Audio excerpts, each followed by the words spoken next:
Hello students, today we are going to discuss the second chapter of class 11 that is basic accounting terms। और ये chapter 2 का part 1 है जिसमें हम लोग 16 मोस्ट इंपोर्टेंट अकाउंटिंग टर्म्स को जानेंगे जो कि अकाउंट्स में हमेशा यूज होते हैं। And if you learn from this video then please like this video. First term is business transaction. Business transaction को हम लोग फाइनेंशियल ट्रांजेक्शन भी कहते हैं। It is also known as financial transaction. ये एक इकोनॉमिक इवेंट है जो हमारे फाइनेंशियल पोजीशन को चेंज करता है। या तो हमारा एसेट इंक्रीज या डिक्रीज होता है या तो लायबिलिटीज इंक्रीज या डिक्रीज होते हैं। वेरेज इवेंट जो है वे रिजल्ट ऑफ बिजनेस ट्रांजेक्शन है। An event is the result of a transaction. चलिए एक एग्जाम्पल की हेल्प से समझते हैं। For example purchase goods for cash ₹10,000। ये भी हमारा बिजनेस ट्रांजेक्शन है क्योंकि हमारे फाइनेंशियल पोजीशन को अफेक्ट कर रहा है और ये मॉनेटरी टर्म्स में हम लोग इसको रिकॉर्ड कर सकते हैं।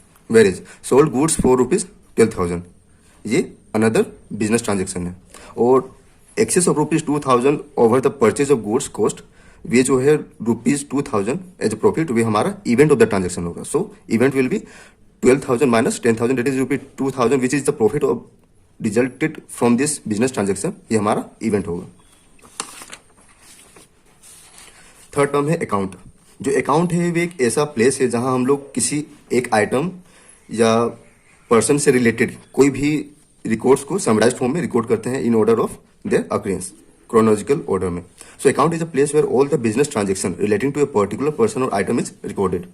और जितने भी अकाउंट होते हैं उनको दो साइड में डिवाइड किया जाता है, और जिसमें से लेफ्ट साइड डेबिट साइड होते हैं, राइट साइड क्रेडिट साइड होते हैं, और ये टी फॉर्म में होता है।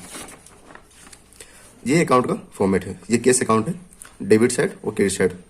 डेबिट साइड को हम लोग शॉर्ट फॉर्म में डीआर लिखते हैं और क्रेडिट साइड को सीआर से रिप्रेजेंट करते हैं। पर्टिकुलर्स में हम लोग एक्सप्लेनेशन ऑफ द आइटम देते हैं, यहाँ पर अमाउंट को रिकॉर्ड करते हैं। यहाँ अमाउंट के लिए कॉलम है ये। फोर्थ टर्म है हमारा एसेट।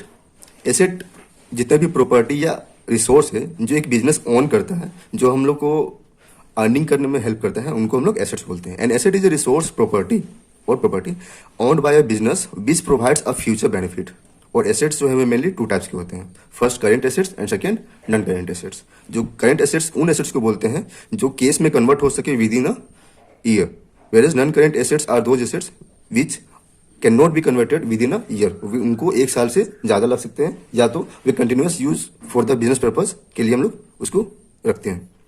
करेंट एसेट्स किनको कहते हैं? केस और other assets that are expected to be converted to cash within a year.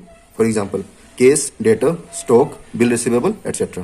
Whereas non-current assets are those which are held for continued use in the business and are not meant for sale. So ये selling purpose के लिए mainly है और ये selling purpose के लिए नहीं है। For example, land, building, car, furnitures, goodwill and patent. ये जो land, building, car, furnitures ये सारे के सारे हमारे tangible assets हैं और goodwill और patent जो है हमारे intangible assets हैं। फिफ्थ टर्म है liability.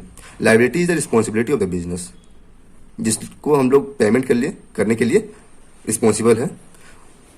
The amount which the firm owes to outsider, it is the responsibility of the business. और ये जो लायबिलिटी है वे मेनली टू टाइप्स के होते हैं एज अ एसेट। जैसे एसेट के टू टाइप्स है वैसे ही लायबिलिटी के भी टू टाइप्स है, current liabilities and non current liabilities. Current liabilities उन लायबिलिटीज को कहते हैं जिसको विद इन अ ईयर हम लोग को पेमेंट करना पड़ता है।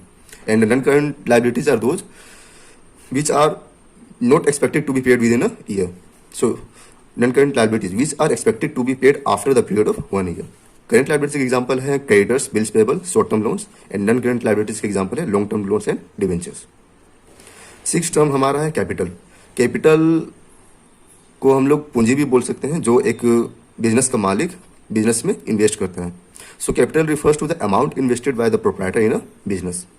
और ये जो एसेट्स और लायबिलिटी है इन दोनों को डिफरेंस को हम लोग कैपिटल कर सकते हैं। इन दोनों के डिफरेंस के इक्विवेलेंट कैपिटल होता है। So capital is equal to assets minus liabilities. Seven term है drawing. Owner of the business ने जितने भी अमाउंट को इन्वेस्ट किया है, अगर वे उन अमाउंट से फॉर द पर्सनल यूज कोई अमाउंट या गुड्स को विड्रॉ करता है for the personal use from the business, तो उसको हम लोग ड्राइंग बोलते हैं। So drawing is the cash और goods withdrawn by the owner of the business for personal use. For example life insurance, income tax payment, ये personal use के लिए ही होता है। ये बिजनेस पर्पज के लिए लाइफ इंश्योरेंस कभी नहीं होता और ना इनकम टैक्स पेमेंट जो होता है वे बिजनेस करता है, ये हमेशा किसी इंडिविजुअल के लिए होता है। एट टर्म है एक्सपेंस। एक्सपेंस जितने भी खर्चे हम लोग करते हैं for the purpose of selling of goods और सर्विसेज, उन सारे खर्चों को हम लोग एक्सपेंस बोलते हैं. So expense is the cost incurred और money spend to sell the goods और सर्विसेज. और एक्सपेंस के एग्जांपल है rent, salary, advertisement, depreciation, cost of goods sold. Next term है रिवेन्यू. बहुत सारे लोग रिवेन्यू को मिसअंडरस्टैंड करते हैं with income, but revenue income नहीं है. रिवेन्यू एक ऐसा अमाउंट है जो हम लोग गुड्स को सेल या सर्विस को प्रोवाइड करते हैं, तो हम लोग को इन एक्सचेंज ऑफ गुड्स और सर्विस रिसीव होता है. So revenue is the amount receive from sale of goods and services provided to customers. और ये जो इनकम है ये हमारा मुनाफा या फायदा बोल सकते हैं इसको. जो रिवेन्यू है वे हम लोग को जो अमाउंट रिसीव हुआ, तो अगर revenue cost of goods sold से एक्सेस होता है तो उसको हम लोग इनकम बोलते हैं. So the income is the excess of revenue over expenses. Income is equal to revenue minus expenses. Next term है प्रॉफिट. हमारे अकाउंटिंग ईयर में जितने भी इनकम हुए हैं उनको हम लोग प्रॉफिट बोलते हैं. ये पूरे एक साल के लिए कैलकुलेट किए जाते हैं. So profit is the excess of total revenue over total expenses of a business in a year. So the profit is equal to total revenue minus total expense. अगर हमारा टोटल एक्सपेंस टोटल रिवेन्यू से exceed कर जाता है तो उस case में हम लोग को लॉस सफर करना पड़ता है. So loss is the excess of total expense over total revenue in a year. So loss is equal to total expense minus total revenue. Next term है परचेज. परचेज हम लोग मेनली केवल और केवल ओनली फॉर गुड्स के लिए use करते हैं. This term is use only for the purchase of goods, जिसमें एक बिजनेस डील करता है. फॉर एग्जाम्पल, अगर हम लोग का बिजनेस है क्लोथ को सेल करने का, तो क्लोथ्स हमारे लिए गुड्स हो गया. So whenever we purchase goods then we use the term purchase. और जो परचेज होता है वे कैश परचेज और क्रेडिट परचेज दोनों को इंक्लूड करता है. Purchase includes both cash purchase as well as credit purchase. Next हमें परचेज रिटर्न. परचेज रिटर्न जो है वे अपोजिट ऑफ परचेज है. जब भी हम लोग कोई भी सामान परचेज करते हैं और वे अकॉर्डिंग टू स्पेसिफिकेशन नहीं होता, यानी जैसे जिस तरह का गुड्स हम लोग ने डिमांड किया वैसा गुड्स हम लोग को रिसीव नहीं हुआ, या तो वे डिफेक्टिव है या उसका क्वालिटी पुअर है, तो क्या करते हैं हम लोग, जो जितने भी परचेज गुड्स होते हैं उनको हम लोग रिटर्न कर देते हैं to the supplier. If the purchased goods are defective or not according to the specifications, then the purchased goods are returned to the supplier. It is known as purchase return. Next है cell. अगर हम लोग ने goods को purchase किया तो हम लोग परचेज टर्म को यूज करते हैं, और रिटर्न किए तो परचेज रिटर्न को यूज करते हैं. और जब भी हम लोग गुड्स को जिससे बिजनेस डील कर रहा है उसको सेल करते हैं to the customers for a price, तो उसको हम लोग सेल बोलते हैं. It means transfer of ownership of goods और services to the customer for a price. जिस तरह purchase cash purchase and credit purchase को इंक्लूड करता था, उसी तरह it also includes both cash and credit sale of goods. Next है sales return. ये अपोजिट टू सेल है. जब भी कस्टमर्स को लगता है कि जो उन्होंने गुड्स को परचेज किया है वे अकॉर्डिंग टू स्पेसिफिकेशन या उनका क्वालिटी पुअर है या कोई भी रीजन हो, तो वे जब हम लोग को रिटर्न करते हैं उसको हम लोग सेल्स रिटर्न बोलते हैं. So when the goods sold earlier are returned by the customer due to some reasons, it is termed as sales return. Next है trade receivable.